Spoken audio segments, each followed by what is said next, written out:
Ecliptia brilhava, mas era uma promessa vazia. Suas muralhas douradas e praças perfeitas escondiam um silêncio opressor. Um céu cortado por 3 luas fatiadas e orfanatos demais, cheios de crianças com sorrisos cautelosos. Lin, apesar de pequena, tinha um olhar que registrava cada detalhe, cada rachadura na fachada dourada. Enquanto seu irmão mais novo, Aior, dormia tranquilo em seu peito, ela sentia o peso daquele silêncio. No orfanato Aurora, a vida era um ritual cronometrado. Aulas de etiqueta, hinos cantados na hora exata e patrulhas noturnas cujos relógios nunca marcavam o mesmo tempo 2 vezes. Numa noite em que as luas pareciam navalhas no céu, Link ouviu passos. Não eram os passos familiares dos guardiões.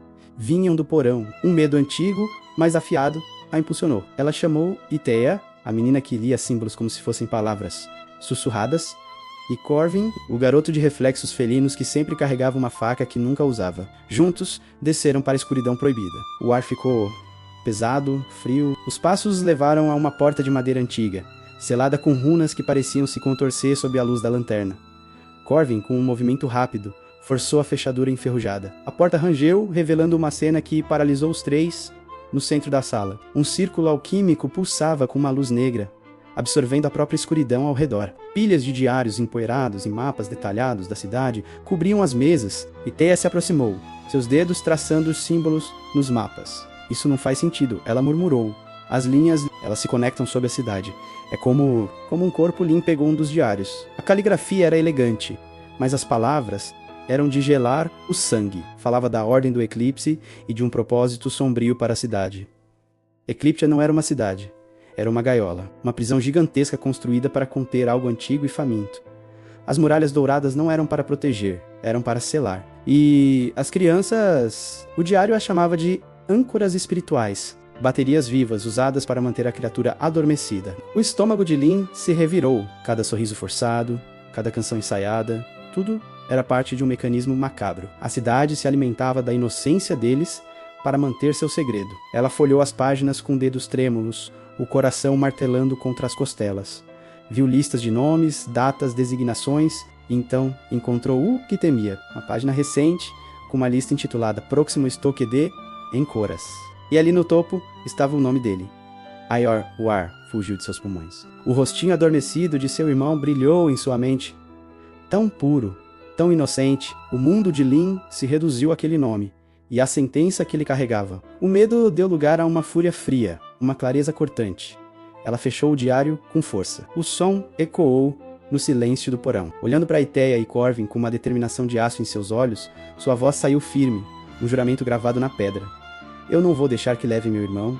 A partir daquela noite, o orfanato Aurora deixou de ser um lar e se tornou o epicentro de uma conspiração. Lin, Itea e Corvin começaram a agir nas sombras, usando suas habilidades únicas. Ela decifrava os mapas, traçando rotas de fuga e os pontos fracos na estrutura da cidade-prisão. Corvin, com sua agilidade, explorava os telhados e becos, mapeando os movimentos das patrulhas da Ordem.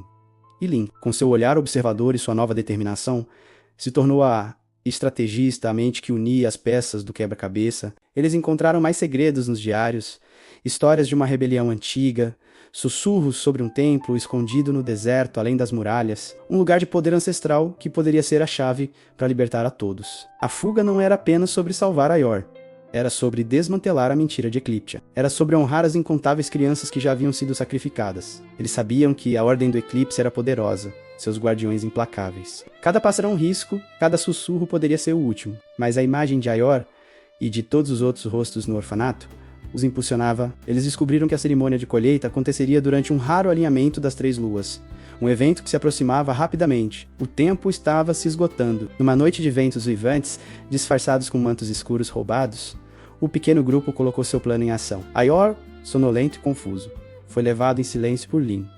E Thea os guiava por passagens subterrâneas esquecidas, cujos símbolos ela agora entendia perfeitamente. Corvin abria caminho, neutralizando os sentinelas com uma precisão silenciosa que desmentia sua idade. A tensão era palpável. Cada sombra parecia um inimigo, cada som um alarme. Eles chegaram aos pés da grande muralha dourada, o último obstáculo entre eles e a incerteza da liberdade. O deserto os chamava, um vasto mar de areia e mistério. A fuga de Eclipse era apenas o começo. A verdadeira jornada, a busca pelo tempo e pelo poder de lutar, estava prestes a começar sob o olhar partido das 3 luas. O deserto era um oceano de areia e silêncio. Durante o dia, O sol era um martelo implacável. À noite, o frio se infiltrava nos ossos, e o céu, sem as luzes de Ecliptia, explodia em um mar de estrelas desconhecidas. A vastidão era esmagadora, mas também libertadora.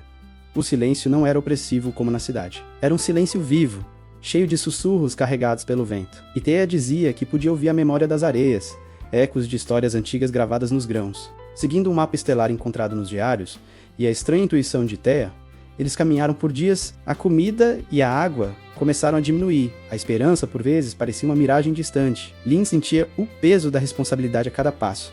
Proteger Aior, manter o grupo unido. Corvin, antes tão fechado, se tornou o guardião silencioso do grupo, seus olhos sempre varrendo o horizonte. E Thea, antes tímida, torna-se a bússola espiritual deles, interpretando os sinais do deserto como se estivesse lendo um livro sagrado. Eles não eram mais apenas órfãos em fuga, era uma unidade, forjada no medo e na esperança. Uma noite, enquanto Aior dormia, Thea apontou para o horizonte. Contra o céu púrpura do amanhecer, uma estrutura se erguia das areias, uma torre de pedra negra que parecia absorver a luz das estrelas. Não estava em nenhum mapa.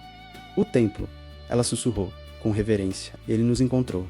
A chegada ao templo não foi um final, mas um novo e aterrorizante começo. A estrutura era antiga, coberta por runas que brilhavam suavemente no escuro. Não havia portas, apenas uma grande arcada que se abria para uma escuridão total. Ao entrarem, o ar mudou, tornando-se denso e carregado de uma energia que vibrava na pele. A escuridão não era vazia, ela parecia observar, julgar. Era como se o próprio templo fosse uma entidade viva, consciente. A primeira prova veio na forma de sussurros. A voz do templo, antiga e sem gênero, falou diretamente em suas mentes, explorando seus medos mais profundos. Para Corvin, eram ecos de falhas passadas, de pessoas que ele não conseguiu proteger. Para Thea, a dúvida sobre suas próprias habilidades, o medo de interpretar os sinais de forma errada e levar todos à ruína. Para Lin, a voz foi mais cruel. Mostrou-lhe visões de Aior sendo levado, de seu fracasso, de sua impotência. A voz oferece ao alien um acordo, o poder para destruir a ordem do eclipse, para garantir a segurança de seu irmão, mas a um custo. O custo era o sacrifício de sua própria memória, de sua própria identidade, tornando-se nada mais que um recipiente para o poder do templo. O conflito interno a rasgou. O que significava ser digno? Era sobre força, sobre sacrifício, sobre pureza de intenção? A linha entre luz e trevas se tornou turva. O poder para salvar o que amava exigia que ela perdesse a si mesma.